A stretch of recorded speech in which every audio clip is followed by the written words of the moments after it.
মদিনার পার্শ্ববর্তী একটি এলাকায় একজন মহিলা মৃত্যুবরণ করলে অপর এক মহিলা তাকে গোসল দিতে লাগলেন। যে মহিলা গোসল দিচ্ছিল তার হাত যখন মৃত মহিলার উরুতে পৌঁছালো, তখন সে আশেপাশে বসা 2-4 জন মহিলাকে বলে উঠল, হে আমার বোনেরা, তোমরা কি জানো এই যে আজ মহিলা আজ মৃত্যুবরণ করেছে তার তো অমুক পুরুষের সাথে অবৈধ সম্পর্ক ছিল।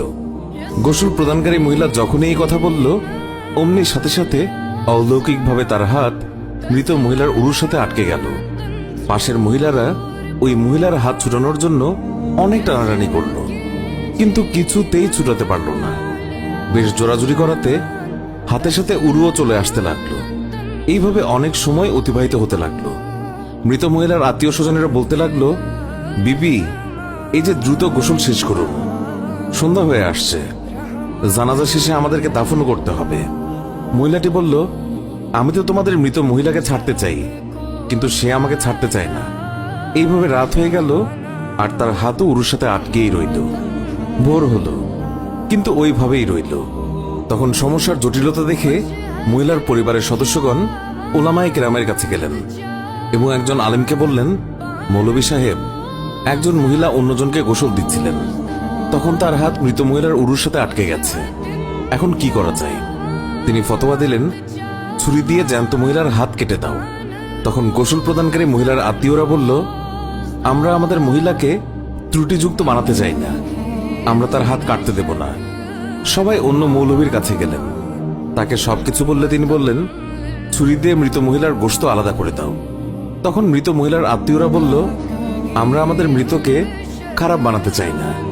এইভাবে 3 দিন 3 রাত অতিবাহিত হয়ে গেল।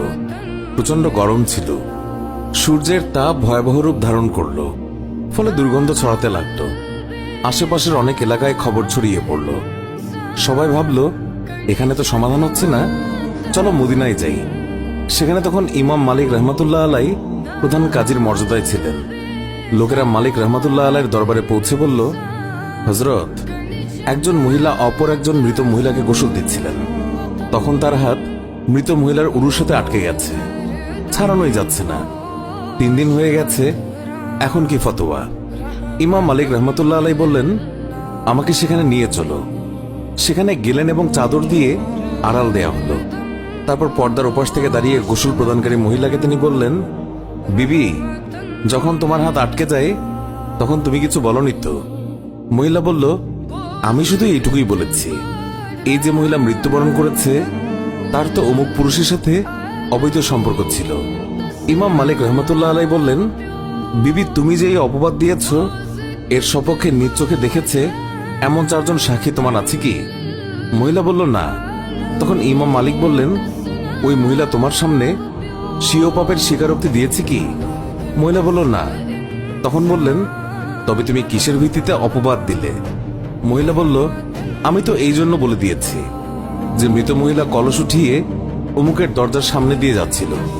এই কথা শুনেই ইমাম মালিক রহমতুল্লাহ আলাই সেখানে দাঁড়িয়ে পুরো কোরআন শরীফের প্রতি দৃষ্টি দিলেন এবং বললেন, কোরআন শরীফের মধ্যে এসেছে, যারা সতী সাধ্যের প্রতি অপবাদ আরোপ করে অতঃপর সপক্ষে 4 জন পুরুষ সাক্ষী উপস্থিত করে না, তাদেরকে 80টি বেত্রাঘাত করো।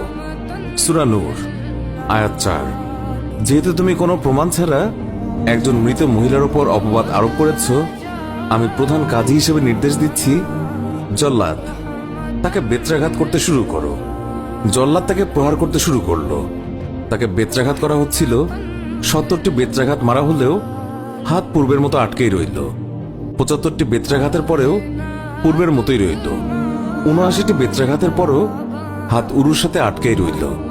অতঃপর যখন 80টি বেত্রাঘাত সম্পন্ন হলো, অমনি হাত উরু থেকে এমনিতেই পৃথক হয়ে গেল। আল্লাহ আমাদের সবাইকে হেফাজত করুন, অন্যের গীবত গাওয়া থেকে মুক্ত করুন, আমিন। আল্লাহু আকবার। আল্লাহ পাক আমাদের সবাইকে হেদায়েত দান করুন, আমিন। তো বন্ধুরা, এই ছিল আমাদের আজকের ভিডিও। আশা করছি আপনাদের সবার এই ভিডিওটি ভালো লেগেছে। ভিডিওটি ভালো লাগলে লাইক, কমেন্ট এবং শেয়ার করুন।